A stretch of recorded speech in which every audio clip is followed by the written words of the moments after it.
আহলে হাদিস আন্দোলন আল্লাহর এই জমিনের মধ্যে তারা কি চায়?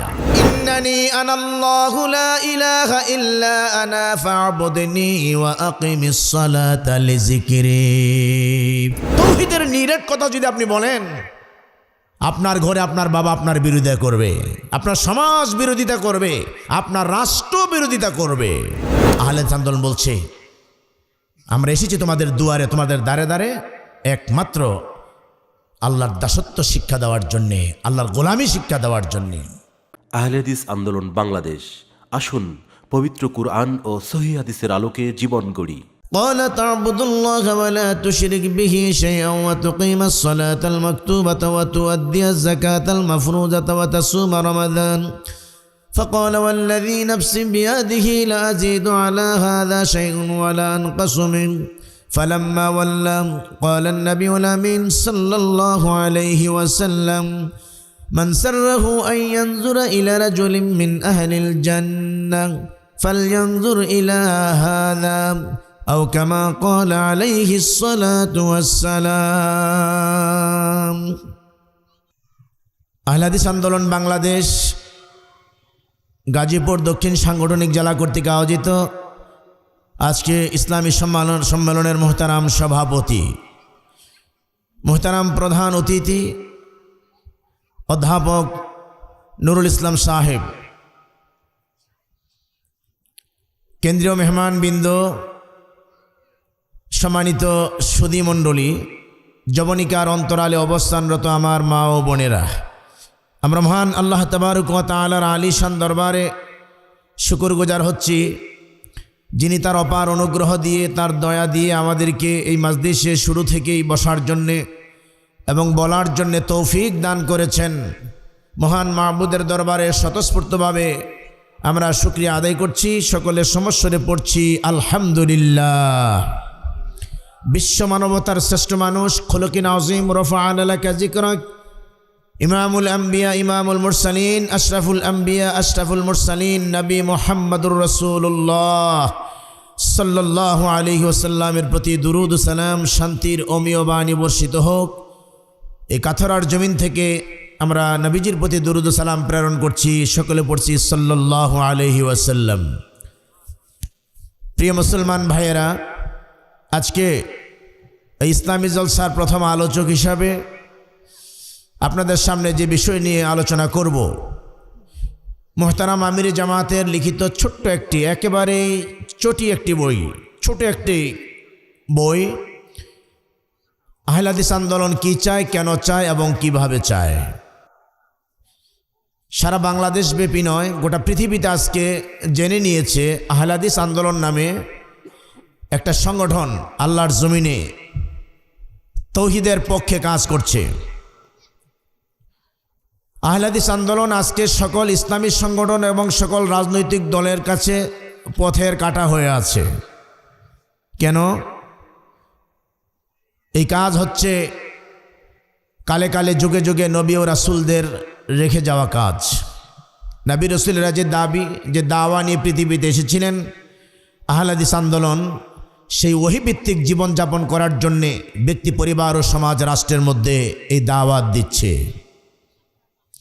এই দাওয়াত যেমন রাসূল সাল্লাল্লাহু আলাইহি ওয়াসাল্লামের জামানায় মেনে নেয় নাই অধিকাংশ মানুষেরা, আদম আলাইহিস সালাম থেকে শুরু করে ঈসা আলাইহিস সালাম পর্যন্ত প্রায় 1,24,000 পয়গম্বর, নবী এবং রসুলদের কোনো সময়ে এই দাওয়াত সহজেই মেনে নেয় নাই, যৎকিঞ্চিত মানুষ ব্যতি রেখে। এটা আল্লাহ সুবহানাহু ওয়া তাআলার কথা, এটা আল্লাহ কোরআনের ফয়সালা। আমি যে আয়াত আজকে আপনাদের সামনে পড়েছি, আল্লাহ রাব্বুল আলামিন বলেন, ইত্তাবিউ মা উনজিলা ইলাইকুম মির রাব্বিকুম ওয়া লা তাত্তাবিউ মিন দুনিহি আউলিয়া ক্বালিলাম মা তাযাক্কারুন।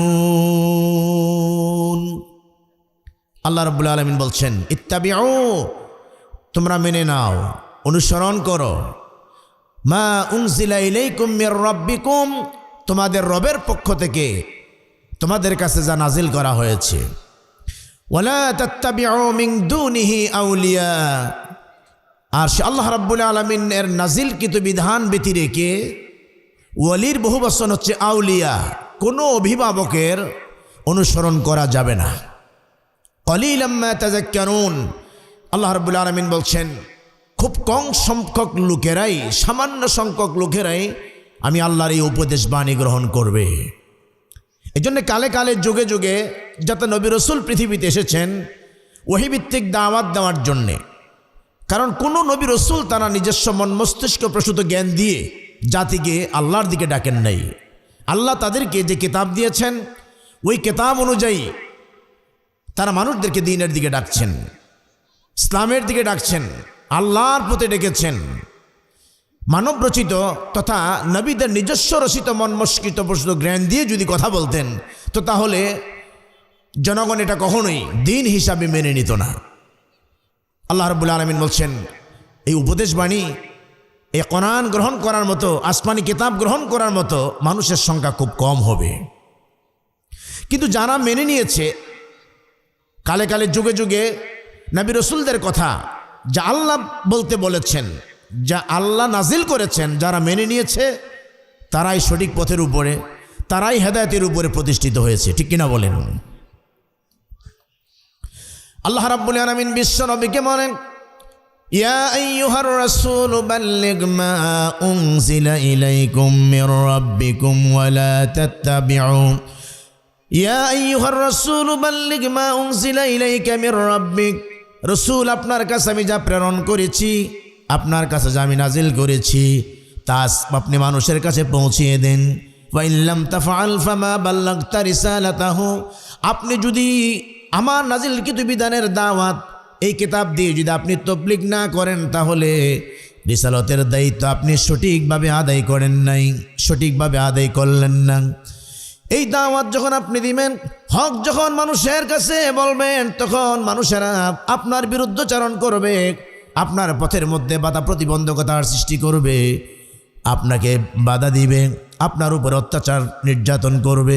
তবে জেনে রাখেন, আমার বিধান প্রচার করতে যাইয়া যত রকমের বাধা বিপত্তি আপনার আসুক না কেন, ওয়াল্লাহু ইয়াসিমুকা মিনান নাস, আল্লাহ রাব্বুল আলামিন মানুষের ষড়যন্ত্র থেকে আমি আল্লাহ রাব্বুল আলামিন আপনাকে হেফাজত করব।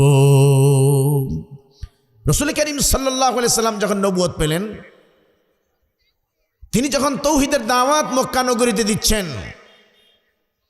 তাকে কেউ সালাম আলকি দেয় নাই, তেলের পিঠা খাওয়ায় নাই, সমসম খাওয়ায় নাই।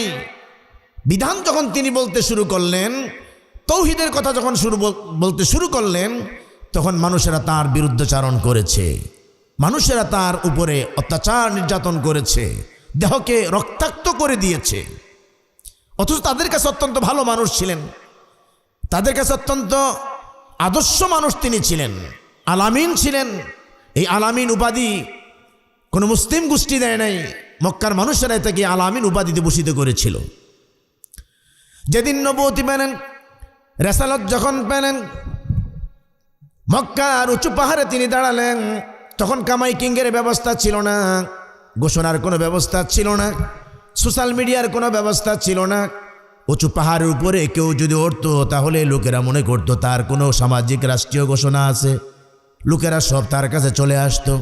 মক্কার মানুষেরা যখন তাকে পাহাড় উঁচু চূড়ায় দেখে সকলে যখন আসলেন, আসার পর দেখলেন মক্কাতে সবচেয়ে ভালো মানুষ যেটা, তিনি দাঁড়িয়ে আছেন সেই উঁচু চূড়ায়।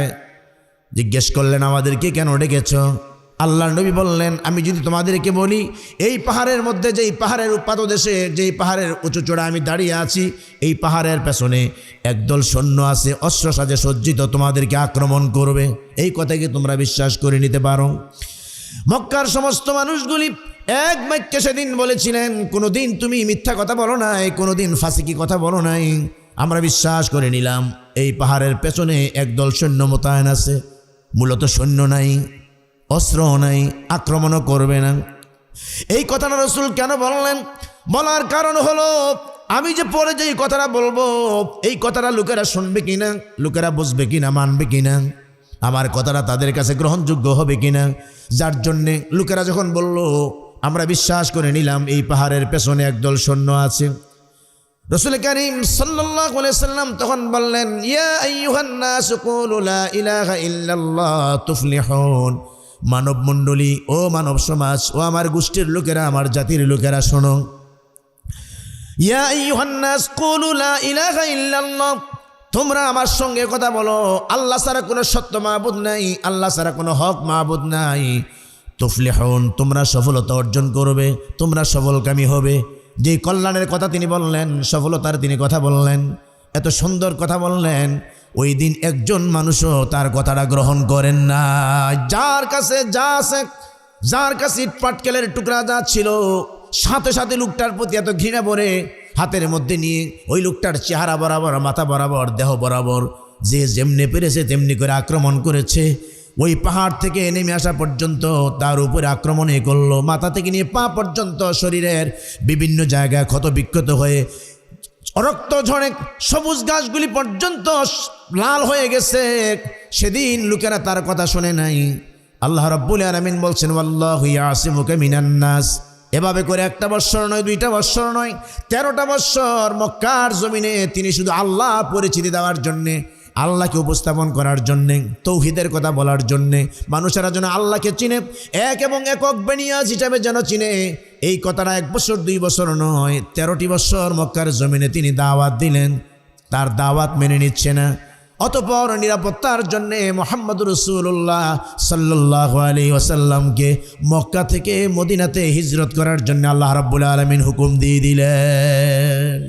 তৌহিদের নিরেট কথা যদি আপনি বলেন, আপনার ঘরে আপনার বাবা আপনার বিরোধিতা করবে, আপনার সমাজ বিরোধিতা করবে, আপনার রাষ্ট্র বিরোধিতা করবে।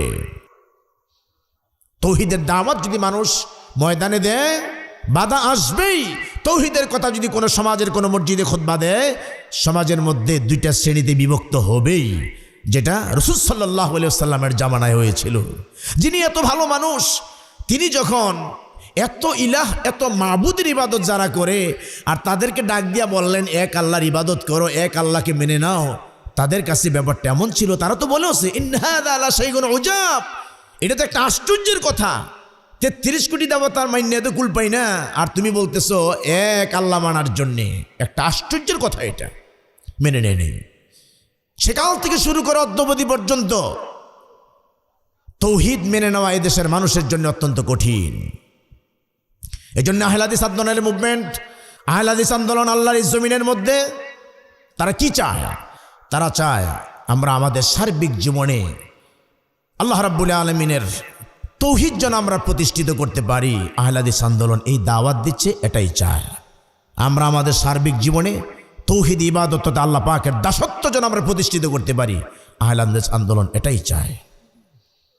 ঈমান এনেছি, লা ইলাহা ইল্লাল্লাহ বলে কালেমা পড়ে, ঈমান এনেছি কালেমা শাহাদা পড়ে, কিন্তু আমাদের রন্ধ্রে রন্ধ্রে, চাল চলনে চলনে বলনে, লেনদেনে, ওঠায় বসায়, বাক বিতণ্ডায়, সামাজিক, পরিবার এবং রাষ্ট্রীয় সর্বক্ষেত্রেই শিরকের ছোঁয়া, শিরকের আপনার আনাগোনা চলছে। আপনি যখন তৌহিদ বলবেন, এটা মানুষ বুঝে নিতেই পারে না। এজন্য আহলে হাদিস আন্দোলন মানুষকে তৌহিদ ইবাদত শিক্ষা দিতে চায়। আমরা যেন আমাদের সার্বিক জীবনে আল্লাহর দাসত্ব স্বীকার করি, আল্লাহ পাকের দাসত্ব যেন প্রতিষ্ঠিত করতে পারি। আহলে হাদিস আন্দোলন আপনাকে দাওয়াত দেয়, যে জন্যে আল্লাহ সুবহানাহু ওয়া তাআলা আমাকে আপনাকে, দুনিয়ার সব মানুষকে আল্লাহর এই দুনিয়া পাঠাইলেন। কেন? শুধু তাকে মেনে নেওয়ার জন্যে। তার জীবনের সমস্ত ইবাদতগুলি একমাত্র আল্লাহর জন্য হবে। এই জন্য আল্লাহ রাব্বুল আলামিন আমাকে আপনাকে সৃষ্টি করেছেন, যা আল্লাহ বলেছেন। আল্লাহ রাব্বুল আলামিন বলেন, ওয়ামা খালাকতুল জিন্না ওয়াল ইনসা ইল্লা লিয়াবুদুন। আমি মানুষ এবং জিনকে সৃষ্টি করেছি, জিন এবং ইনসানকে সৃষ্টি করেছি কেবলমাত্র, শুধুমাত্র ইল্লা লিয়াবুদুন, তারা যেন আমার গোলামি করে, আমার দাসত্ব স্বীকার করে। এজন্যে আমি মানুষ এবং জিনকে সৃষ্টি করেছি। আর এজন্যে যত নবী রসুল পৃথিবীতে এসেছেন, সমস্ত নবী রসুলেরা 1,24,000 পয়গাম্বর দুনিয়াতে এসে মানুষদের কাছে সর্বপ্রথম দাওয়াতের যে মিশন নিয়ে তারা দাঁড়িয়েছিলেন, দাওয়াতের যে মিশন তারা শুরু করেছিলেন, ওই দাওয়াতের প্রথম মিশনটাই ছিল ওয়ালাকাদ বাআসনা ফি কুল্লি উম্মাতির রাসূলান আন ইবুদুল্লাহা ওয়াজতানিবুত তাগুত। ওয়ালাকাদ বাআসনা ফি কুল্লি উম্মাতির রাসূলা, এমন কোন উম্মত নাই, এমন কোন গোষ্ঠী নাই, এমন কোন জাতি নাই যাদের কাছে আমি রসুল প্রেরণ করি নাই। সমস্ত উম্মতদের কাছে রসুল প্রেরণ করার পরে আল্লাহ রাব্বুল আলামিন তাদেরকে বলে দিয়েছেন, তোমরা এই কথা বলে দাও তাদেরকে, আনি আবুদুল্লাহ, একমাত্র আল্লাহর ইবাদত করো, আল্লাহর গোলামি করো, ওয়াজতানিবুত তাগুত, আর তাগুতকে বর্জন করো। এই তাগুত বর্জন করে আল্লাহ রাব্বুল আলামিনের প্রতি ঈমান আনয়ন করার জন্যে, আল্লাহর ইবাদত করার জন্যে 1,24,000 পয়গাম্বর, প্রত্যেকটা নবী রাসূল প্রথমে তারা যে দাওয়াত দিয়েছিলেন এটা ছিল আল্লাহর ইবাদত করো, আল্লাহর গোলামি করো, তাগুতকে বর্জন করো। সূরাতুল বাকারার ভিতরে আল্লাহ রাব্বুল আলামিন বলেন, ফামান ইয়াকফুর বিত-তাগুতি ওয়া ইউমিন বিল্লাহি ফাকাদ ইসতামসাকা বিল উরওয়াতিল উসকা লা ইনফিসামা লাহা ওয়াল্লাহু সামিউন আলিম। আল্লাহ রাব্বুল আলামিন বলেন, ফামান ইয়াকফুর বিত-তাগুত, যারা নাকি তাগুত অস্বীকার করলো, তাগুতকে যারা অস্বীকার করেছে, ওয়া ইউমিন বিল্লাহ, এবং যারা আল্লাহর প্রতি ঈমান এনেছে। আমরা যে লা ইলাহা ইল্লাল্লাহ বলি, নেগেটিভটা আগে বলি, কোনো ইলাহ নাই, কোনো সত্য মাবুদ নাই, এটা আগে বলি। সমস্ত মাবুদকে অস্বীকার করতে হবে, সমস্ত মাবুদকে দুপায়ে তুলে দিতে হবে, সমস্ত মানুষকে কবর দিতে হবে, একমাত্র আল্লাহ রাব্বুল আলামিনের প্রতি ঈমান আনয়ন করতে হবে। আল্লাহ রাব্বুল আলামিন বলছেন, এই কাজটা যদি তোমরা করো, ফামান ইয়াকফুর বিত-তাগুতি ওয়া ইউমিন বিল্লাহ ফাকাদ ইসতামসাকা বিল উরওয়াতিল উসকা লা ইনফিসামা লাহা, তোমাদের ইমানের হাতলটা, ইমানটা তোমাদের এত দৃঢ় হবে, এত মজবুত হবে, যে ইমান কোনোদিন আর ভাঙবার নয়। যে ইমান এনেছিলেন হযরতে সুমাইয়া, ইমান এনেছিলেন হযরতে বেলাল, ইমান এনেছিলেন খাব্বাব, খুবাইব, ইমান এনেছিলেন আসিয়া, তাদের ইমান কোনোদিন ভাঙ্গে নাই, লড়র বড়র করে নাই, ঠিক কিনা বলেন? হযরতে সুমাইয়াকে জীবনের শেষ অংশে বিবস্ত্র করে, সারাটা দেহ রক্তাক্ত করে চাবুক মেরে, অতঃপর তার লজ্জাস্থান বরাবর বর্ষা নিক্ষেপ করে দুনিয়াতে বিদায় করে দিয়েছেন। একজন নারী, একজন মহিষী নারী, তৌহিদবাদী নারী, একবারের জন্য আল্লাহর সেই কালেমার সঙ্গে গাদ্দারি করে নাই। আর আপনি একটা ভোটের জন্যে আপনি মূর্তি পাহারা দেন, একটু মিলিয়ে দেখেন সুমাইয়ার সঙ্গে আপনার ইমানের তফাৎ। আপনি দুর্গাপূজার শুভেচ্ছা জানান, আল্লাহকে কলঙ্ক লেপন করে আপনি খাব্বাব, খুবাইব, হযরত বেলালের ইমানের সঙ্গে আপনার ইমানের তুলনা করেন। আবিসিনিয়া থেকে এসে মুহাম্মদ সাল্লাল্লাহু আলাইহি ওয়াসাল্লামের প্রতি ঈমান আনয়ন করে, আল্লাহর প্রতি ঈমান আনয়ন করে জীবনটা রাসূলের কাছে বিলিয়ে দিয়েছিলেন। তাকে লোকেরা গরু ছাগলের মতো, মৃত গরু ছাগলের মতন টানা হেঁচড়া করেছে ময়দানের মধ্যে। খাব্বাব, খুবাইবকে হাতে পায়ে বেঁধে দুষ্ট ছেলেদের হাতে তুলে দিয়েছিল। অতঃপর চুলা থেকে আগুনের কয়লাগুলি উঠাইয়া এর উপরে চিৎ করে শোয়া দেওয়া হয়েছিল। কি ভাবছেন আপনি? এই মুসিবত আপনার আমার জীবনে আসে নাই, এরপর তো ঈমান নরবড় হয়ে যায়, তারা নারে বন্ধুরে করে। ওমর রাদিয়াল্লাহু তাআলা আনহু ইসলাম ধর্ম গ্রহণ করার পরে খাব্বাবকে বলেছিলেন, আমরা যে তোমার উপর অত্যাচার করছি, নির্যাতন করছি, তোমার জীবনে একটা লোমহর্ষক ঘটনা আমাকে জানাবে, আমাকে একটু বলবে। হযরত ওমর রাদিয়াল্লাহু তাআলা আনহু যখন বললেন, ঈমান আনার পরে তোমাদের উপরে যে অত্যাচার করা হয়েছে, বেলালের উপরে, খাব্বাবের উপরে, খুবাইবের উপরে, তোমাদেরকে বলছি, তোমাকে বলছি, তোমার জীবনের একটা লোমহর্ষক ঘটনা আমার কাছে বলো। হযরত খাব্বাব ভাবলেন, কোন ঘটনা বলবো আর কোনটা ছেড়ে দেব?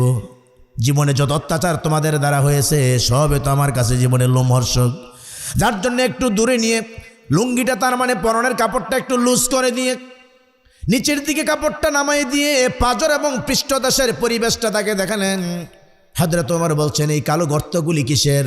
বলছেন, তোমাদের দুষ্ট ছেলেরা আমাকে টানা হেঁচড়া করেছিল, অতঃপর আগুনের কয়লাগুলি উঠাইয়া চিৎ করে আমাকে শোয়াই দেওয়া হয়েছিল। যেখানে যেখানে একটা আগুনের কয়লা ঢুকেছে, আমার শরীরের রক্ত দিয়ে, আমার শরীরের পানি দিয়ে যেটা নিবিবেত হয়েছে, ওই জায়গাগুলিতে একটা দাগ পড়ে গেছে। ওইগুলি হচ্ছে আমার ঈমান আনার কারণে অত্যাচারের দাগ। কয়লার উপরে শোয়াই দেওয়া হয়েছে, ঈমান থেকে বিচ্যুত হয় না। বেলালের মতো মানুষকে বুকে পাথর চাপা দিয়ে দ্বীপ্রহরের খরতাপের মধ্যে সূর্যমুখী করে রাখা হয়েছে। আসরের সালাতের পরে যখন খরতাপ একটু স্তিমিত হয়ে গেছে, এই দুষ্ট মানুষগুলি আজাব যাইয়া বলছে, সিদ্ধান্ত চেঞ্জ করেছ, সিদ্ধান্ত পরিবর্তন হয়েছে, বলো দেখি। এই অত্যাচারের ফলে হযরত বেলাল কথা বলতে পারেন নাই, শ্বাসরুদ্ধ হয়ে যাওয়ার মতো উপক্রম। কি কথা বলবেন যার জন্যে সাউন্ড নাই, মুখের কোনো আওয়াজ নাই, শুধু শাহাদাত আঙ্গুলটা উঁচা করে তাদেরকে প্রমাণ করাই দিলেন। হাজার হাজার লক্ষ লক্ষ দেবতা প্রতিমা, হাজার হাজার লক্ষ লক্ষ তোমাদের রব, তোমাদের মাহমুদ, সবগুলোকে উপেক্ষা করে যে আল্লাহর প্রতিমা আনয়ন করেছি, ওই আল্লাহ থেকে আমি এক চুল পর্যন্ত আমার সিদ্ধান্তকে আমি পাল্টাই নাই। একে বলে তাওহীদবাদী। তুমি দুর্গাপূজার শুভেচ্ছা জানাও দেশবাসীকে, তুমি আল্লাহর শুকরিয়া আদায় করো যে বহুদিন পরে এই প্রতিমাস্থলে আসতে পরে নিজেকে ধন্য মনে করছি, আল্লাহ শুকরিয়া আদায় করছি। অথর্ব, অশিক্ষিত, টাউট, বাটপার, ইমানের ডাকাত, যারা গণতন্ত্রের দূষর হয়ে আজকে এই কাজগুলি যারা করছে, যারা ইমানকে বিক্রি করছে একটা ভোটের কাছে, একটা ভোটের কাছে। আহলে আন্দোলন বলছে, আমরা এসেছি তোমাদের দুয়ারে, তোমাদের দ্বারে দ্বারে একমাত্র আল্লাহর দাসত্ব শিক্ষা দেওয়ার জন্যে, আল্লাহর গোলামি শিক্ষা দেওয়ার জন্যে। আল্লাহ রাব্বুল আলামিন বলছেন, তোকে বানাইলাম আমি আমার ইবাদতের জন্যে। নবী রাসূলদেরকে দাওয়াতের মিশন দিলেন, বলছেন তোমরা বলে দাও আনি ইবুদুল্লাহ ওয়াজতানিবুত তাগুত, ইবাদত হবে কেবলমাত্র আল্লাহর জন্যে, একমাত্র আল্লাহ রাব্বুল আলামিনের জন্য তোমার আমার জীবনের ইবাদতগুলি হবে। তাগুতকে বর্জন করতে হবে। তাগুত হইল ওই শক্তি, যেই শক্তি ইসলাম মানে না এবং ইসলাম মানা থেকে বিরত রাখে, যেই শক্তি তৌহিদ মানে না, তৌহিদ মানা থেকে বিরত রাখে, ওই শক্তিকে কালে কালে যুগে যুগে বলা হয় তাগুত। তারা সীমা অতিক্রম করেছে, আল্লাহ দ্রোহিতার সীমা অতিক্রম করেছে। এজন্যে সর্বপ্রথম তাদের দাওয়াত ছিল কোরআনে কারিমে এক জায়গায় দুই জায়গায় নয়, অনেক জায়গার মধ্যে আপনি যখন খুলে খুলে পড়বেন তখন দেখবেন আল্লাহ রাব্বুল আলামিন শুধু একমাত্র তার ইবাদতের জন্য বলেছেন, বান্দা আমার গোলামি করবি, আমার ইবাদত করবি, এর নাম হচ্ছে তাওহীদ। যখন যে ইবাদতটা আল্লাহর জন্য আপনি করবেন, বুঝতে হবে এই লোকটার মধ্যে তাওহীদ আছে। আল্লাহ রাব্বুল আলামিন বলেন, ইন্নানি আনাল্লাহু লা ইলাহা ইল্লা আনা ফা'বুদনি ওয়া আকিমিস সালাতা লিযিকরি।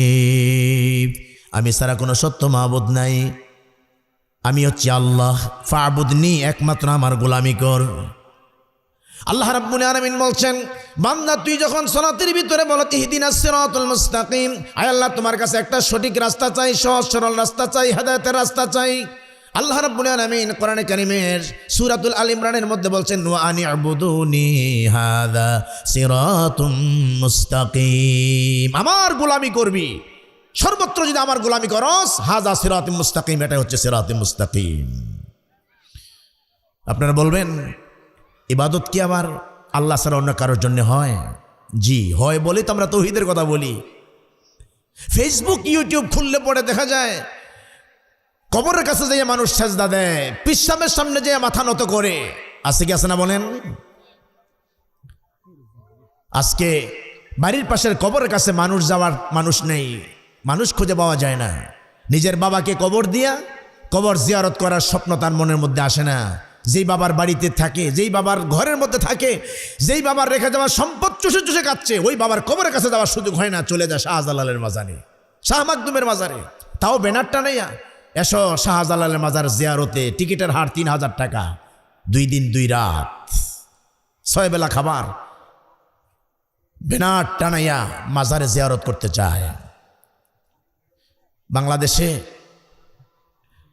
যতগুলি ভালো মানুষ, ভদ্র মানুষ, শালীন মানুষ, আল্লাহ পাকের প্রিয় বান্দা যারা যারা তাকওয়া ফরেজগার নামাজি মানুষ ছিল, বেশিরভাগ মানুষের কবরগুলি একটাও হেফাজতে নাই। সব কবরগুলি আজকে অনুষ্ঠানের জায়গা, উৎসবের জায়গা, গাঞ্জা খাওয়ার জায়গা। নারী পুরুষের একত্রিত হওয়ার জায়গায় পরিণত হয়ে গেছে। অথচ আল্লাহ সুবহানাহু ওয়া তাআলার নবী বলছিলেন তোমরা জিয়ারত করো, ফাজুরু ফাইন্নাহা তুযাক্কিরুল আখিরা, ফাজুরু ফাইন্নাহা তুযাক্কিরুল মাউত। তোমরা কবর জিয়ারত করো, কবর জিয়ারত করলে পরে তোমাদের মৃত্যুর কথা স্মরণ হবে, আখিরাতের কথা স্মরণ হবে। কোথায়? 4000 কিলোমিটার দূরে যে জিয়ারত করতে গেছে তোমাকে। শাহজালালের মাজারের পাশে যদি কোনো কাজের জন্য তুমি যাও, কবর যদি সাথে পড়ে তুমি জিয়ারত করতে পারবা, জায়েজ আছে।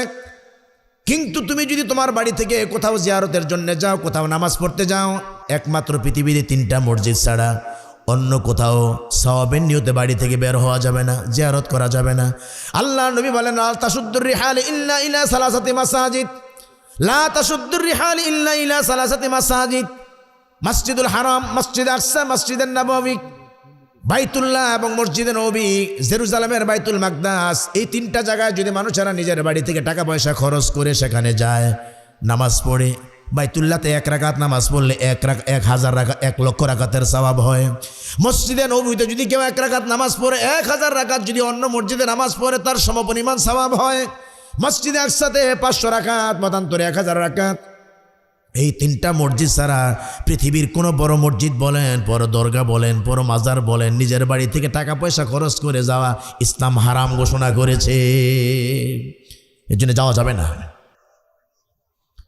তোমার বাবার কথা মনে পড়েছে, দাদার কথা মনে পড়েছে, দাদা মসজিদে একটা মিষ্টি পাইলে তোমার জন্য নিয়ে আসছে, ঠিক কিনা বলেন?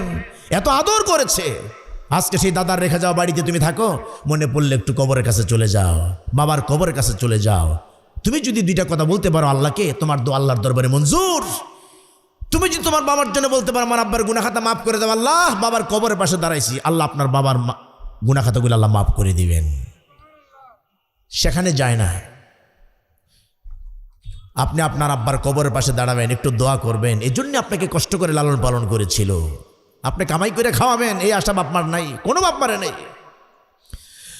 বলছিলাম মুসলমান মাজারে সাজদা দেওয়া হারাম, মাজারে নজর নেয়ামত দেওয়া হারাম, মাজারে মান্নত করা হারাম, মাজারমুখী হয়ে দোয়া করা, কবরমুখী হয়ে দোয়া করা, সাজদা করা, নামাজ পড়া হারাম।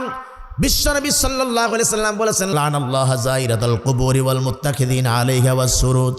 যে সকল মহিলারা বেশি বেশি কবরের কাছে যায়, কবর জিয়ারত করে, ওই কবর জিয়ারতকারিণী নারীদের উপরে আল্লাহ পাকের লানত, আল্লাহ পাকের অভিসম্পাত। যারা কবরের মধ্যে বাতি জ্বালায় তাদের প্রতি আল্লাহ পাকের অভিসম্পাত, যারা কবরমুখী হয়ে সালাত আদায় করে তাদের প্রতি অভিসম্পাত। নাহা রাসূলুল্লাহ সাল্লাল্লাহু আলাইহি ওয়াসাল্লাম আইয়ুজাসসাসাল কবর আইয়াকুদা আলাইহি আইয়ুবনা আলাইহি ওয়া ফি রাওয়ায়াতিন আইয়ুকতাবা আলাইহি। আল্লাহ রাব্বুল আলামিনের নবী বলছেন, তিনি হারাম ঘোষণা করেছেন, মুসনাদ আহমদের হাদিস। নাহা রাসূলুল্লাহ সাল্লাল্লাহু আলাইহি ওয়াসাল্লাম আইয়ুজাসসাসাল কবর, কবর পাকা করা যাবে না, কবরের মধ্যে চুনকাম করা যাবে না, কবরের মধ্যে লেখা যাবে না, কবরের মধ্যে বসা যাবে না, কবরের মধ্যে আইয়ুবনা আলাইহি কোনো প্রাচীর নির্মাণ করা, কোনো ঘর নির্মাণ করা, গম্বুজ নির্মাণ করা যাবে না। রাসূল কারীম সাল্লাল্লাহু আলাইহি ওয়াসাল্লাম 1400 বছর আগে নিষেধ করেছেন এবং এই আচরণগুলি ইহুদিদের আচরণ বলে ঘোষণা করেছেন। আন জুনদুব ইবনে আব্দুল্লাহ রাদিয়াল্লাহু তাআলা আনহু قال قبل أن يموت ب5 وهو يقول ألا وإن من كان قبلكم كانوا يتخذون من قبور أنبيائهم وصالحهم مساجدا ألا فلا تتخذوها مساجدا فإني أنهاكم عن ذلك। তাবারানির হাদিস, সহিহ হাদিস।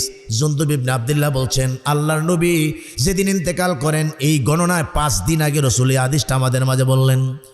ক্বাবলা আইয়ামুতা বিখামসিন ওয়া হুয়া ইয়াকুল, তিনি বলছেন আলা ওয়া ইন্না মান কানা ক্বাবলাকুম কানু ইয়াত্তাখিযুনা মিন কুবুরিহিম ওয়া সালিহিহিম মাসাজিদান। আমার আগে যে সকল নবীরা এসেছিল, আমাদের আগে যে সকল নবীরা এসেছিল, ওই নবীদের কবরগুলিকে তারা অতি সজ্জায়, অতি কি বলে সম্মান দেখাইয়া, মর্যাদা দেখাইয়া তাদের কবরগুলিকে সেজদার জায়গা বানায় আছে।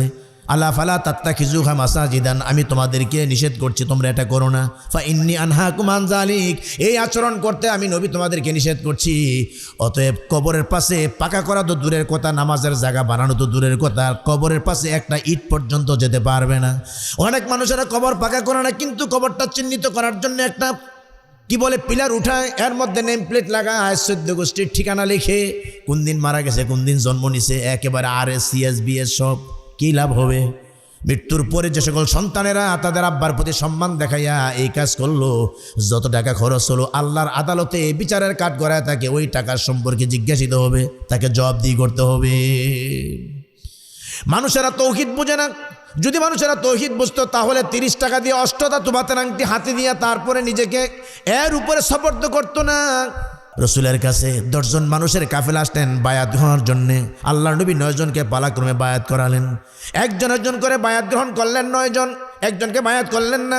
রসুলের একজন সাহাবী বললেন, আমাদের সঙ্গে কাফেলাভুক্ত তাকে যে আপনি বায়াত করলেন না।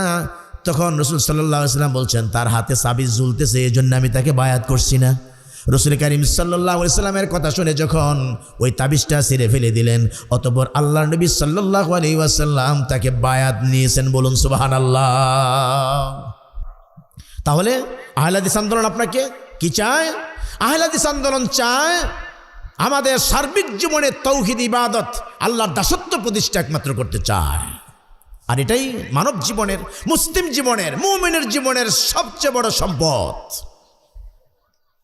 যদি আপনার ঈমান আনার পর যদি আপনি তাওহীদের সঙ্গে বিন্দু মাত্র শিরকিয়াতের ছোঁয়া লাগান, এটা যদি একেবারে শিরকে আসগর হয়, ছোট শিরিক হয়, যে আপনি দান করছেন এটা একটু লোক দেখানো ভাব নিয়ে, আপনি নামাজও পড়ছেন, ইমাম সাহেব বসে আছে, একটু পরিপাটি করে নামাজটা পড়ছেন, ইমাম সাহেব জানি কি বলে, এটাও শিরকির গুনাহ হয়ে যায়। একটা শিরকে আসগরের জন্যে একটা মানুষের ঈমান নষ্ট হয়, আমল নষ্ট হয়। শিরকে আকবরের জন্যে ঈমান, ইসলাম, আমল তিনটাই নষ্ট হয়ে যায়। হ্যাঁ, বান্দা যদি আবার আল্লাহর কাছে তওবা করে কান্নাকাটি করে যদি ফিরে আসে, আল্লাহ পাক দুনিয়াতে মাফ করবেন, তাকে আবার পরিচ্ছন্ন করবেন। কিন্তু শিরিক নিয়ে যদি কেউ মৃত্যুর পরে কবরে, হাসরে, মিজান, ফুলসিরাতে যান, হাসরের ময়দানে বিচার আদালতে ওঠেন, আল্লাহ রাব্বুল আলামিনের কাছে আপনার কোনো ঠাঁই নাই। এজন্য হাদিসে কুদসির মধ্যে অংশ বিশেষ আমি বলছি, আল্লাহ রাব্বুল আলামিন বলেন, ইয়া ইবনা আদম ইন্নাকা লাওয়াতাইতানি বিকরাবিল আরদি খাতায়া সুম্মা লাকাইতানি লা তুশরিক বি শাইআ লা আতাইতুকা বিকরাবিহা মাগফিরা। হাসরের ময়দানে বিচারের আদালতে তুমি এত গুনাহ নিয়ে আমার কাছে উপস্থিত হলে, যেই গুনার পরিমাণ হচ্ছে আসমান এবং জমিনের এই বিশাল শূন্যতা পরিপূর্ণ। গোটা পৃথিবী পরিপূর্ণ হয়ে গেছে তোমার পাপ আর পাপ, গুনাহ আর গুনাহ। কিন্তু বান্দা লা তুশরিক বি শাইআ, দুনিয়াতে যতদিন ছিলে, যত অপরাধ আর যত গুনাহ তুমি করেছো, আমার সঙ্গে অংশীদারি স্থাপন করো নাই, তুমি গুনাহ করো, কি বলে শিরিক করো নাই। আল্লাহ রাব্বুল আলামিন বলছেন, ওই ময়দানে মহাশরে এত গুনাহ নিয়ে যে আমার কাছে আসছো, আমি আল্লাহ সেই পরিমাণে ক্ষমা নিয়ে তোমাকে ক্ষমা করার জন্যে তোমার কাছে আমি চলে যাব। লা আতাইতুকা বিকরাবিহা মাগফিরা, এই পরিমাণে ক্ষমা নিয়ে আমি আল্লাহ তোর সামনে যাব তোকে ক্ষমা করার দেওয়ার জন্য, শুধু তুই শিরকির গুনাহ না করার কারণে। বেদুইন সাহেবী হযরত আবু হুরায়রা হাদিসের বর্ণনাকারী, যার ঘর বাড়ি নেই, যাযাবর গরিব মানুষ, রাসূলের কাছে এসে জান্নাতে যাওয়ার আকাঙ্ক্ষা ব্যক্ত করলেন। বললেন, দুল্লানি আলা আমালিন ইযা আমিলতুহু দাখালতুল জান্নাহ, আমি যেন জান্নাতে যেতে পারি এমন কিছু স্বর্ণামলের কথা বলেন। আল্লাহর নবী সর্বপ্রথম যে কথাটা বলেছিলেন তা হচ্ছে, তা'বুদুল্লাহ ওয়া লা তুশরিক বিহি শাইআ, আল্লাহর সঙ্গে শিরিক করো না। যখন তুমি ইবাদত করবে, ইবাদতটাকে ঠিক এমনি করে পরিচ্ছন্ন করবে। ইবাদত করতে যাইয়া আল্লাহর সঙ্গে অংশীদার স্থাপন করো না। ওয়া তুকিমাস সালাতাল মাকতুবাতা, ফরজ নামাজটুকুন শুধু আদায় করবে। ওয়া তুআদ্দিয়াজ যাকাতাল মাফরুজাতা, আর যখন তুমি মাল নিসাবের অধিকারী হবে, ফরজ যাকাত দেওয়ার মতো সক্ষমতা হবে, যাকাত প্রদান করবে। ওয়া তাসুমা রমাদান, অথবা রমজানের মাস আসলে পরে তুমি সিয়াম পালন করবে। এই কথাগুলি আল্লাহর নবী বললেন। লোকটা খুশিতে বাকবাক হয়ে বলছেন, ওয়াল্লাযী নাফসি বিয়াদিহি লা আযীদু আলা হাযা শাইউন ওয়া লা আনকাসু মিন, আল্লাহর নবী আপনি যা বললেন তার চাইতে বাড়াবো না, কমাবো না, যথাযথভাবে এই আমলগুলি আমি করব। ফালাম্মা ওয়াল্লা, লোকটা চলে যাচ্ছেন। রাসূল কারীম সাল্লাল্লাহু আলাইহি সাল্লাম লোকটাকে ইন্ডিকেট করে বললেন, রাসূলের সাহাবীরা যারা বসে আছেন বললেন, মান সাররাহু আইয়ানজুরা ইলা রাজুলিন মিন আহলিল জান্নাহ, তোমরা কি কেউ দুনিয়াতে জান্নাতি মানুষ দেখতে চাও? ফালয়ানজুর ইলা হাযা, লোকটার দিকে তাকাও, সে আল্লাহর জান্নাতি। এখনই কিন্তু আমল করে নাই, এখনো কিন্তু যাকাত দেয় নাই, সিয়াম পালন করে নাই, এক ওয়াক্ত সালাত আদায় করে নাই, ইবাদত শুরুই করে নাই। আল্লাহ নবী কেন তাকে জান্নাতি বললেন? এখানে একটা চিকন কথা লুকায়িত আছে। লোকটা যে বললেন, ওয়াল্লাযী নাফসি বিয়াদিহি লা আযীদু আলা হাযা শাইউন ওয়া লা আনকাসু মিন, আপনি যা বললেন তার চেয়ে বাড়াবো না, কমাবো না। আমাদের দাওয়াত কিন্তু এটাই, আল্লাহ প্রদত্ত, রাসূল সাল্লাল্লাহু আলাইহি সাল্লাম প্রদর্শিত যে আমল, এই আমলের মধ্যে কোনো বুজুর্গের কথায়, কোনো পীরের কথায়, কোনো খতিবের কথায়, কোনো আমিরের কথায়, কোনো ধর্মীয় লিডারের কথায় ইবাদত বাড়ানো যাবে না, কমানো যাবে না।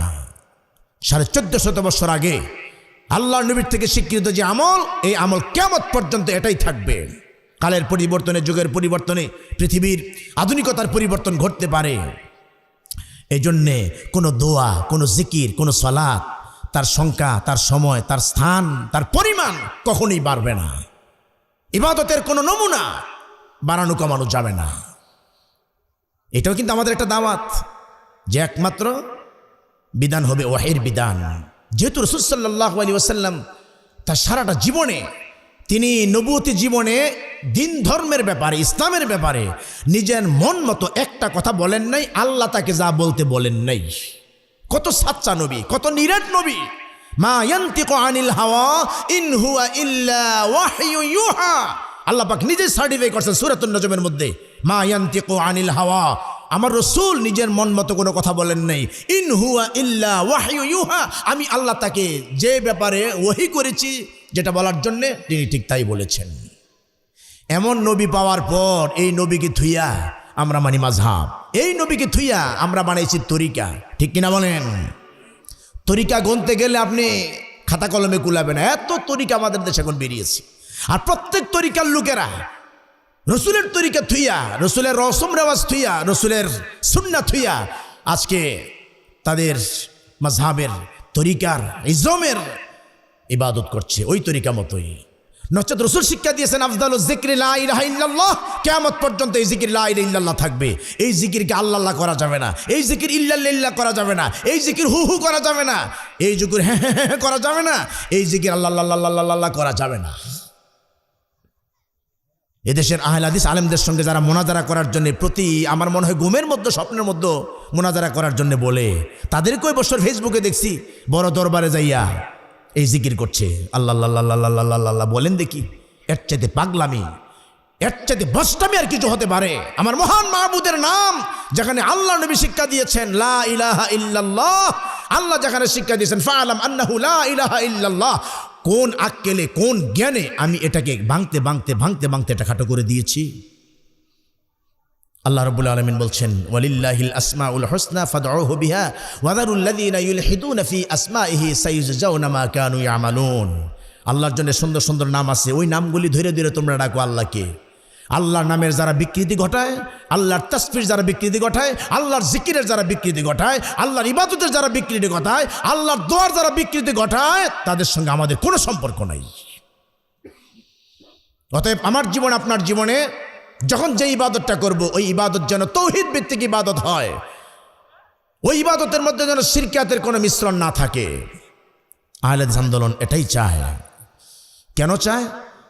আমরা যেন ইহলৌকিক মঙ্গলে থাকতে পারি, পারলৌকিক জীবনে যেন আমাদের মুক্তির চূড়ান্ত গ্যারান্টি হয়ে যায়। আল্লাহ দোয়া শিখিয়ে দিয়েছেন। আল্লাহ রাব্বুল আলামিন বলেন, বান্দা যেন আমার কাছে বলে রব্বানা আতিনা ফিদ দুনিয়া হাসানাতাও ওয়া ফিল আখিরাতি হাসানা ওয়া কিনা আযাবান্নার। পারেন না আপনার দোয়াটা? বেশি বেশি করে পড়বেন, খালি মৌলবীদের দিকে চাইয়া থাকেন না। বহুদিন ধরে তো খালি আমগো উপরে জোয়াল দিয়ে আপনারা হাল চাষ করছেন, আমরা দোয়া করে দেবো আর আপনারা খুব খুশি হয়েছেন। আমরা বলছি না, আপনার শরীরে চুলকানি থাকলে চুলকানির জায়গায় সরাসরি আপনার হাত চলে যাবে। আরেকজন কিন্তু যে চুলকান সঠিক জায়গায় একবারে যাবে না, 3-4 বার বলার পর যাবে। ঠিক কিনা বলেন? অতএব নিজের জন্য আল্লাহর কাছে দোয়া করেন। ফরজ নামাজের সালামের পরে কত দোয়া রসুল করেছেন, কত দোয়া আপনারা জানেন। সালামের পরে অথর্বের মতো চুপ করে থাকে, ইমাম সাহেবের দিকে তাকিয়ে থাকে, আর ইমাম সাহেব দোয়া পরে রব্বিরহামহুমা কামা রাব্বায়ানি সগীরা, আল্লাহ আমার আব্বা আমাকে তুমি মায়া করো, দয়া করো, যেমন আমার প্রতি দয়া মায়া করেছিল আমার আব্বা আম্মা। মুসলিমের আল্লাহুম্মা আমিন। ইমাম সাহেবের আব্বাকে তুমি মাফ করে দাও, আমাদের আব্বা আম্মা গোল্লায় যাক। এই ছিল একটা ধোঁকাবাজির ব্যবসা। এই ফরজ নামাজের সালামের পরে সম্মিলিত মুনাজাত একটা ধোঁকাবাজির ব্যবসা ছিল। এর চাইতে ধোঁকাবাজি ইমাম এবং মুক্তাদির মধ্যে আর কিছু আমার চোখে ধরা পড়ে না। আল্লাহ আপনাকে দোয়া শিখাই দিলেন, আপনি বলেন রব্বানা আতিনা ফিদ দুনিয়া, ও আমার রব আমাদেরকে দান করো দুনিয়ার কল্যাণ, ওয়া ফিল আখিরাতি হাসানা, আমাকে দান করো পরকালের কল্যাণ। এই জগৎ ছেড়ে একদিন আমি চলে যাব পরকালে, সেই জগতে যেন আমার কল্যাণ থাকে। ওয়া কিনা আযাবান্নার, আমি আল্লাহ তোমার কাছে জাহান্নামের আগুন থেকে পানাহ চাই, দুজক থেকে আমি তোমার কাছে পানাহ চাই। আল্লাহর কাছে যদি আপনি দোয়া করেন, আল্লাহ আপনার প্রতি খুশি হবেন। আমার বান্দা দুনিয়াতে কল্যাণ চায়, দুনিয়াতে যতদিন থাকেন আপনাকে কল্যাণের উপর রাখবেন। দোয়া যদি আপনার মঞ্জুর হয়ে যায়, আপনাকে আল্লাহ রাব্বুল আলামিন পরকালে কল্যাণ দান করবেন। আমরা আমাদের আহলে হাদিস আন্দোলনের কাজ হচ্ছে মানুষকে তৌহিদ ইবাদত শিক্ষা দিয়ে তার সার্বিক জীবনে তৌহিদ প্রতিষ্ঠা করার মাধ্যমে ইহলৌকিক জীবনের জন্য মানুষ কল্যাণের উপরে থাকতে পারে, পারলৌকিক জীবনের জন্য মুক্তির গ্যারান্টি হতে পারে। এই জন্য আহলে হাদিস আন্দোলন আজকে ব্যক্তি, পরিবার, সমাজ এবং মানুষের দ্বারা দ্বারা এই দাওয়াত দিয়ে যাচ্ছে। আমরা হয়তো আপনাদের কাছে ভোট চাই না, ভোট লাগবে না। আল্লাহ যদি মুসলমানদেরকে ক্ষমতা দেয়, ইমানদারকে ক্ষমতা দেয়, তো তাহলে আপনার আমলের কারণে, ইমানের কারণে আল্লাহ ক্ষমতা দিবেন। আল্লাহ আপনার সঙ্গে ওয়াদা করেছেন। আল্লাহ রাব্বুল আলামিন বলেন, ওয়াদাল্লাহুল্লাযীনা আমানু মিনকুম ওয়া আমিলুস সালিহাতি লা ইস্তাখলিফান্নাকুম ফিল আরদ কামা ইস্তাখলাফাল্লাযীনা মিন ক্বাবলিহিম। আগেকার জামানার লোকদেরকে আমি যেমন শাসন ক্ষমতা দান করেছিলাম, যেই কারণে যদি তোমরা ইমানদার হও, আমানু ওয়া আমিলুস সালিহা, ইমান আনবা আমি আল্লাহর প্রতি এবং আমার নির্দেশ অনুযায়ী রসুলের তরিকা মতো তোমাদের আমলটা যদি করো। কারণ রসুলের তরিকা মতো যে আমল, ওই আমলটাকে রসুলের তরিকা মতো আমলকে বলা হয় আমলে সালেহ। ইমান যদি আনো, আমলে সালেহ যদি অর্জন করো, লা ইস্তাখলিফান্নাকুম ফিল আরদ, আমি আল্লাহ তোমাদের সঙ্গে ওয়াদা দিলাম, তোমাদেরকে আমি রাজ্য ক্ষমতা দান করব, ভৌগোলিক সীমারেখার ক্ষমতা আমি দান করব। দুইটা শর্ত আল্লাহ রাব্বুল আলামিন বলে দিয়েছেন। অতএব ইমান যদি সাচ্চা হয় আর আমলে সালেহ যদি পরিচ্ছন্ন হয়, আল্লাহ রাব্বুল আলামিন মুসলমানদের হাতে ক্ষমতা দিবে। ক্ষমতা আমাদেরকে চাইতে হবে না। আল্লাহ বলছেন, আমি ক্ষমতা দেব, তোমরা খালি নিবে, তোমরা তখন উপযুক্ত হয়ে যাবে। কথা বুঝতে পেরেছেন? আহলে হাদিস আন্দোলন কি চায়, কেন চায়, কিভাবে চায়? আহলে হাদিস আন্দোলন চায় পবিত্র কোরআন ও সহিহ হাদিসের দাওয়াতের মাধ্যমে ব্যক্তি, পরিবার, সমাজ সংশোধনের সর্বাত্মক প্রচেষ্টার মাধ্যমে রসুলের তরিকা মতো এটা চায়। আমি ব্যক্তি ঠিক নেই, সারাদিন বিড়ি টানি আর জাগা মতো সিল মারার জন্য খুব উৎপাইতে বসে রয়েছি। জাগা মতো সিল মারার জন্য আমি স্লোগান দিচ্ছি, মিটিং মিছিলে যাচ্ছি, সারাদিন বিড়ি টানি, হারামখোর। আল্লাহ আপনি কিভাবে ক্ষমতা দান করবেন? আপনার ভোটের কি দাম আছে? আপনি হারামখোর, আপনাকে স্বচ্ছ হন। আপনার মধ্যে দৈনন্দিন জীবনে 5 ওয়াক্ত সালাত বা জামাত নাই, কিভাবে আপনি ভোটের দাবি করছেন? কিভাবে রাজ্য ক্ষমতা আপনি নেবেন দাবি করতেছেন? আগে আপনি সঠিক পথে আসেন, আগে আপনি সাচ্চা হন, আপনি আগে পবিত্র হন, দ্বীনের উপর আপনি ইস্তেকামত থাকেন। অতবার আপনার পরিবার, কোনো বাবা যদি নামাজ না পড়ে সন্তানদের বলতে পারে না, বাবা যদি কোরআন না পড়তে পারে সন্তানদেরকে কোরআন পড়াতে পারে না, বাবা যদি ভালো লেনদেন না করে তাহলে সন্তানরা তার কাছ থেকে এগুলি শিখে না। এই জন্য আল্লাহ সুবহানাহু ওয়া তাআলা কোরআনে কারিমে সূরাতুত তাহরিমের মধ্যে বলেছেন, ইয়া আইয়ুহাল্লাযীনা আমানু কু আনফুসাকুম ওয়া আহলিকুম নারা ওয়াকুদুহা আন-নাস ওয়াল হিজারাতু আলাইহা মালাইকাতুন গিলাদুন শিদাদুন লা ইয়াসুনাল্লাহা মা আমারাহুম ওয়া হুম ইয়াফআলুনা মা ইউমারুন। ও দুনিয়ার মুমিনেরা, তোমরা নিজেরা বাঁচো, তোমাদের আহাল পরিবারকে বাঁচাও। কোত্থেকে? জাহান্নামের আগুন থেকে। যেই জাহান্নামের মধ্যে আমি নিযুক্ত করেছি পাষণ্ড হৃদয়ের ফেরেশতা, কঠোর স্বভাবের ফেরেশতা, যাদের কোনো মায়া দয়া নাই। চোখের সামনে মানুষটা জ্বলে পুড়ে ছাই হয়ে যাবে, ভস্মীভূত হয়ে যাবে, একবারের জন্য মায়া হবে না। এমন কঠোর হৃদয়ের এবং কঠোর স্বভাবের ফেরেশতা আমি নিযুক্ত করেছি, যারা জাহান্নাম আঞ্জাম দিবে, জাহান্নাম পরিচালনা করবে। তোমরা সেই জাহান্নাম থেকে নিজেরা বাঁচো, তোমার আহাল পরিবারকে বাঁচাও। আল্লাহ রাব্বুল আলামিন বলে দিলেন, বান্দা তুমি আগে নিজে বাঁচো, তোমার আহাল পরিবারকে বাঁচাও। আহাল পরিবার তুমি যদি ঠিক হয়ে যাও, এমন 10টা পরিবার যদি একটা সমাজ হয়ে যায়, সমাজটা ভালো হয়ে যাবে। এমন 10টা গ্রাম যদি ভালো হয়ে যায়, একটা ইউনিয়ন ভালো হয়ে যাবে। এমন 10টা ইউনিয়ন যদি ভালো হয়ে যায়, একটা থানা ভালো হয়ে যাবে। এই জন্যে আজকে রাজনৈতিক যে প্রেক্ষাপট দেখছেন, রাষ্ট্রের মধ্যে এত অরাজকতা দেখছেন, রাষ্ট্রের মধ্যে কত ফেসিস দেখতেছেন, এর অন্যতম কারণ হচ্ছে ব্যক্তি ঠিক নাই, তার পরিবার ঠিক নাই, তার সমাজ ঠিক নাই। মানুষ চায় একেবারে মেইন সুইচের মধ্যে টিপ দিয়া সব জায়গায় বাতি জ্বালাতে, অথচ প্রত্যেকটা জয়েন্টে জয়েন্টে পয়েন্টে পয়েন্টে শিরকিয়াতের মুক্তালা হয়ে গেছে মানুষেরা। মানুষ চায় সংসদে যাইয়া এমনভাবে বাতি জ্বালাবে, তৌহিদের বাতি বুঝি সব সেক্টরে জ্বলে যাবে। কখনোই সম্ভব হবে না। আগে আল্লাহ রাব্বুল আলামিন বলছেন, তুমি আগে নিজে বাঁচো, আহাল পরিবারকে বাঁচাও। তুমি বাঁচবা, আহাল পরিবার বাঁচবে, একটা পরিবার বেঁচে যাবে। আহাল পরিবার বাঁচবে, একটা সমাজ বেঁচে যাবে। এভাবে করে তুমি শেষ পর্যন্ত যখন যাবে, আল্লাহর জমিনের মধ্যে কোনো ফাসাদ সৃষ্টি হবে না। আল্লাহ রাব্বুল আলামিন বলেন, ওয়ালাউ আন্না আহলাল কুরা আমানু ওয়াত্তাকাউ লাফাতাহনা আলাইহিম বারাকাতিম মিনাস সামাই ওয়াল আরদ। আল্লাহ রাব্বুল আলামিন বলেন, প্রত্যেকটা সেক্টর, গ্রামগঞ্জ, প্রত্যেকটা জনপদের লোকেরা যদি আমার প্রতি ঈমান আনে এবং তাকওয়া অর্জন করে, আমানু ওয়াত্তাকাও লাফাতাহনা আলাইহিম বারাকাতিম মিনাস সামাই ওয়াল আরদ, আসমান এবং জমিনের যত বারাকার দরজা আছে, আসমান এবং জমিনের বরকতের যে দরজাগুলি আছে, আমি আল্লাহ রাব্বুল আলামিন ওই সকল মুত্তাকিদের জন্য আমি আল্লাহ উন্মুক্ত করে দেব। আমি ভালো হতে হবে, স্ত্রী ভালো হতে হবে, সন্তানাদি ভালো হতে হবে। ঈমান আনবো, সন্তান ঈমান আনবে, স্ত্রী ঈমান আনবে, পরিবার কন্ট্রোল। মাশাআল্লাহ। এই দেশের পরিবর্তন ঘটাতে হলে একটা নতুন প্রজন্ম আবার জন্ম দিতে হবে। আপনি, আপনার সন্তান, আপনার পরিবার, এটাকে কন্ট্রোল করে সামনের দিকে আগাতে হবে। অন্যথায় কোনো চোখে পথ দেখছি না আমরা এই দেশ শান্তি হওয়ার, এই দেশ কন্ট্রোল হওয়ার। আল্লাহ যে পদ্ধতি শিখিয়ে দিয়েছেন ওই পদ্ধতিতে আমাদেরকে আগাতে হবে। মসজিদগুলিতে যারা আমরা খুতবা দেই, যারা মসজিদে ইমামতি করে, মসজিদের যে দুর্দশা অবস্থা যদি দেখি, মসজিদে খুতবায় দাঁড়ালে শুধু বুড়া মানুষ দেখা যায়, বয়স্ক মানুষ দেখা যায়, 7 বছর থেকে নিয়ে 15 বছর পর্যন্ত কোনো বাচ্চা দেখা যায় না। ঘটনা কি? এই সমাজের সব পুরুষ কি হিজড়া হয়ে গেছে নাকি? সন্তানাদি নাই নাকি? আপনি নামাজ পড়তে গেলেন, সন্তানগুলি কোথায়? লম্বা লম্বা মিছিল করতেছেন। এই জন্যে যে সময়ে মসজিদে আপনার 7 বছরের সন্তান উপস্থিত হবে, 10 বছরের সন্তান আপনার সঙ্গে উপস্থিত হবে, বাপ বেটা মিলে যখন সমাজের মধ্যে নামাজ কায়েম করবে, আল্লাহ রাব্বুল আলামিন ক্ষমতা তখন দান করবেন। হযরত লোকমান ছেলেকে বলেছিলেন, ইয়া বুনাইয়া আকিমিস সালাহ ওয়া আমুর বিল মা'রুফি ওয়া নহি আনিল মুনকার ওয়াসবির আলা মা আসাবাক ইন্না যালিকা মিন আযমিল উমুর। ও আমার বেটা, ও আমার বৎস, আমি তোমাকে বলছি বান্দা বাবা, নামাজ কায়েম করো। নামাজ কায়েম করার পরে লোকমান দেখেন কি বলছেন, ওয়া আকিমিস সালাহ ওয়া আমুর বিল মা'রুফি। নামাজ পড়ার পর তুমি মানুষদেরকে সৎ কাজের আদেশ করবে, ভালো কাজের দিকে, কল্যাণের দিকে মানুষদেরকে ডাকবে। ওয়া আমুর বিল মা'রুফি ওয়া নহি আনিল মুনকার, মানুষদেরকে খারাপ কাজ থেকে বাধা প্রদান করবে, খারাপি থেকে মানুষদেরকে নিষেধ করবে। ওয়াসবির আলা মা আসাবাক, আর যখন এই কাজগুলি করবে তখন বিপদ আসবে, ওই বিপদের সময় ধৈর্য ধারণ করবে। ইন্না যালিকা মিন আযমিল উমুর। যদি এটাই লোকমান তার ছেলের প্রতি নসিহত হয়, আল্লাহ যদি পছন্দ করে থাকেন, আল্লাহ যদি লৌহে মাহফুজে কোট করে থাকেন, বিশ্বনবীর প্রতি যদি একটা সূরা হিসাবে নাজিল করে থাকেন, তো তাহলে বলেন তো এর থেকে কি শিক্ষা গ্রহণ করতে হবে?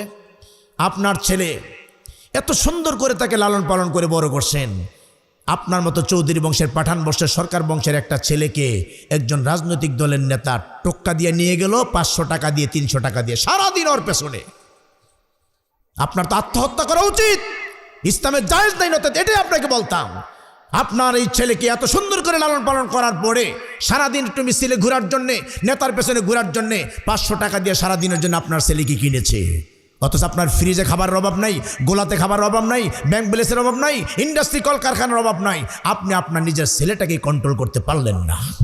কিভাবে আপনি পরিবার কন্ট্রোল করবেন? কিভাবে আপনার দ্বারা রাষ্ট্র প্রতিষ্ঠা হবে বলেন দেখি? যেই লোকটা অ্যাডমিনিস্ট্রেটর হয়ে তার 5 জন ফ্যামিলি মেম্বারকে কন্ট্রোল করতে পারছে না, সে আবার ভালো রাষ্ট্র চাই কি করে?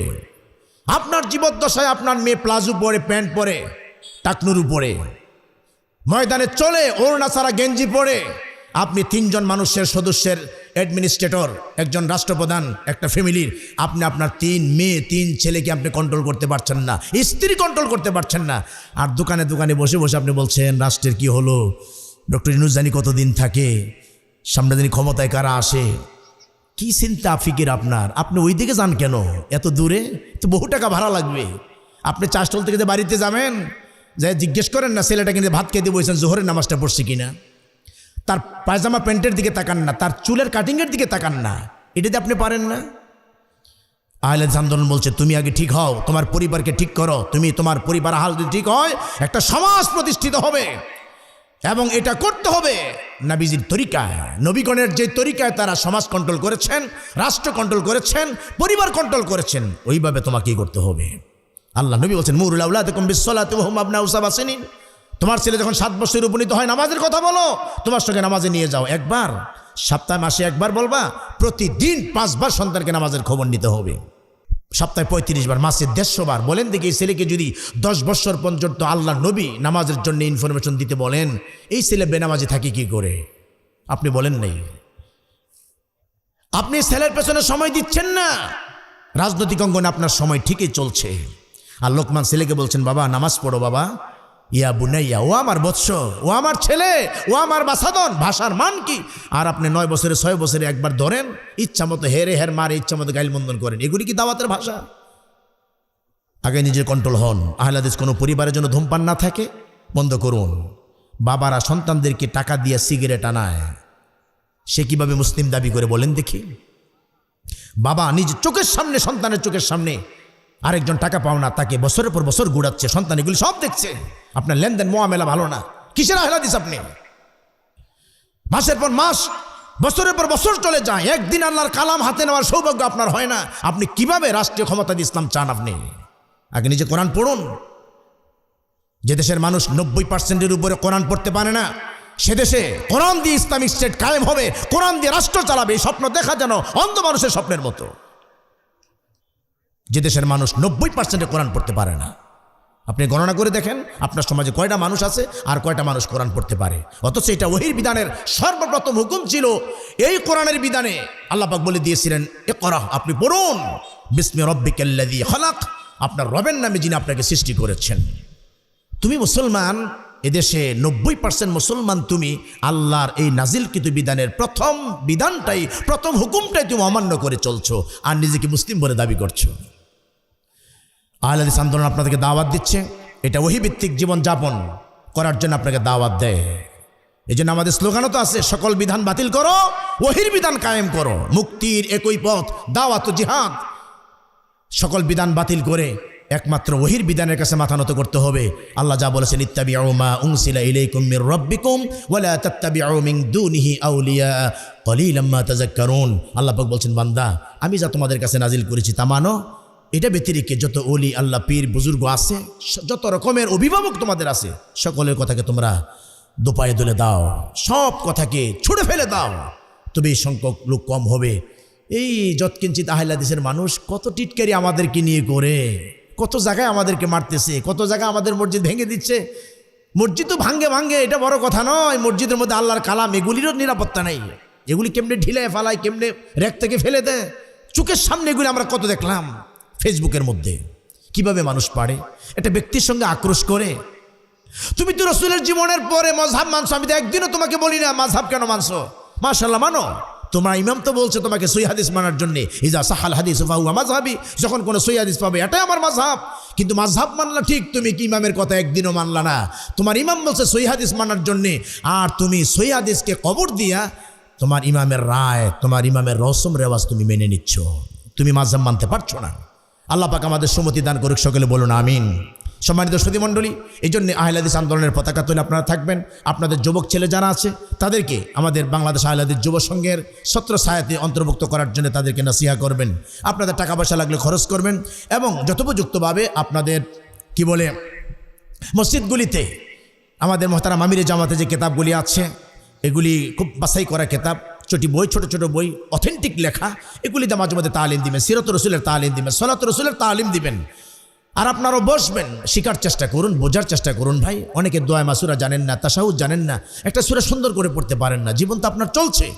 এই যে মোহতারাম আমিরে জামাত বলছেন, হাইলাইটস করে হাজার হাজার টাকা, লক্ষ লক্ষ টাকা খরচ করে মাহফিল করা, এর চাইতে সবচেয়ে কাজ হয় যখন প্রতিদিন ফজরের নামাজের সময় ইমাম সাহেব পড়বে, আপনারা যখন শুনবেন, ইমাম সাহেব দিকে যে আপনি শোনাবেন, ইমাম সাহেব যখন শুনবে, এর মধ্যে একটা তাসির হয়, এর মধ্যে একটা পরিচ্ছন্নতা আসে, আমলের একটা স্বচ্ছতা আসে।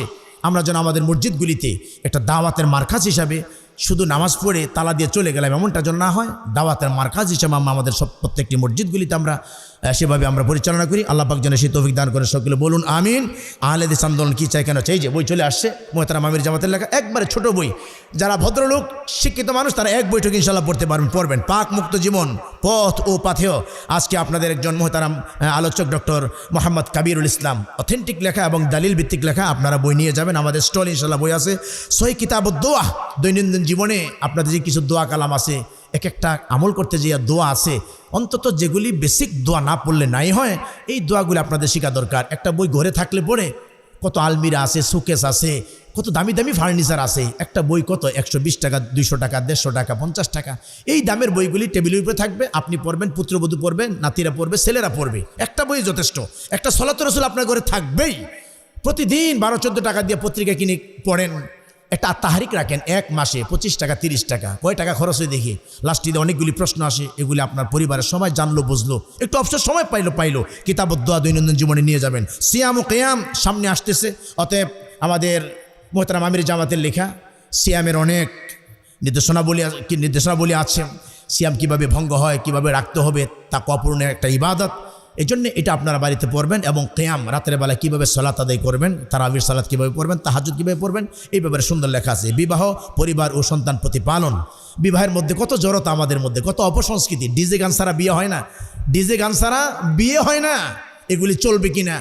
ঠিক আছে, বিবাহেতে কোন কোন অনুষ্ঠানগুলি সিদ্ধ করা হয়েছে, মহারণার কি গুরুত্ব, এবং সন্তান প্রতিপালনের ক্ষেত্রে একেবারে প্রেগনেন্ট থেকে শুরু করে যখন একজন মহিলার মাসিক বন্ধ হয়ে যাবে, এই সন্তান হওয়ার পর একজন বাবার কি করণীয় পারিবারিক জীবনে, এই ব্যাপারে যথেষ্ট লেখা আছে ইনশাল্লাহ। মাসিক আর তাহারিকের কথা বলছি। আল্লাহ সুবহানাহু ওয়া তাআলা আপনাদের যে অর্থবিত্ত দিয়েছেন, এগুলি দিয়ে আপনারা বই পুস্তক কিনেন। কিয়ামতের মাঠে অন্তত যেদিন জিজ্ঞেস করবেন, বান্দা মাল কোন পথে খরচ করছস, যদি 200, 500, 1000, 2000 টাকার কিতাব কিনেন, তবু তো একটা উসিলা হতে পারে, আপনার জীবনের সেই মালগুলি খরচ করার একটা উসিলা হবে আল্লাহর কাছে মাপ নেওয়ার জন্যে। মোহতারাম আমির জামাতের সূরাতুর রাসূল সারা বাংলাদেশ নয়, সারা পৃথিবীতে আল্লাহর মেহেরবানিতে বাংলা ভাষাভাষী মানুষ যেখানে আছে সেখানে সলাতুর রাসূল চলে গেছে। আর এত নন্দিত সলাতুর রাসূল, এটার পরে এত ব্যাখ্যা সম্বলিত এবং এত সুন্দর রচনা শৈলী, এত সুন্দর ভাব গাম্ভীর্যের লেখার সলাতুর রাসূল অন্তত আমাদের হাতে আমাদের জীবন আর পড়ে নেই।